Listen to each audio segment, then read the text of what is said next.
Bonjour, ici Sébastien d'actualité-dvd.com et aujourd'hui je vais vous parler du film Deux super flics en édition DVD de Enzo Barboni avec Terence Hill et Bud Spencer, distribué par Axia Film et sorti en magasin le 1er décembre 2015. Matt et Wilbur, sans un sou, débarquent au port de Miami afin d'y chercher un boulot. Ne trouvant rien, ils décident de cambrioler une banque, mais se retrouvent par erreur dans un poste de police. Là, deux policiers le prennent pour de nouvelles recrues. Nos deux héros deviennent alors des agents de police qui mettent leur savoir-faire de voyous au service de l'ordre public. Nouvelle collaboration entre le réalisateur Enzo Barboni et les deux acteurs Terence Hill et Bud Spencer qui avaient travaillé auparavant dans les films, exemple, on l'appelle Trinita et on continue à l'appeler Trinita. Deux super flics est le premier film italien à être réalisé à Miami.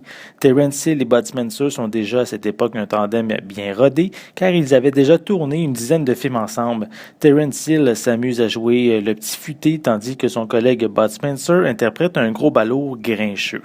Proposant une mise en scène et un scénario quand même assez faible, on regarde avant tout deux super flics pour les situations comiques, la chimie du duo qui fonctionne à merveille et bien sûr les bagarres à grands coups de main amplifiés par des effets sonores.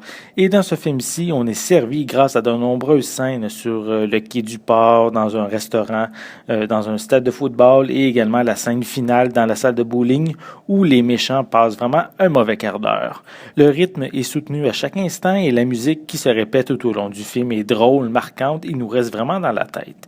Le DVD propose une seule piste sonore en français stéréo et sans sous-titres et malheureusement aucun supplément est disponible. Deux super flics est une excellente comédie policière du duo. Une grande complicité s'est construite entre eux, c'est rempli d'humour, on rit souvent et les nombreuses bagarres sont vraiment un must.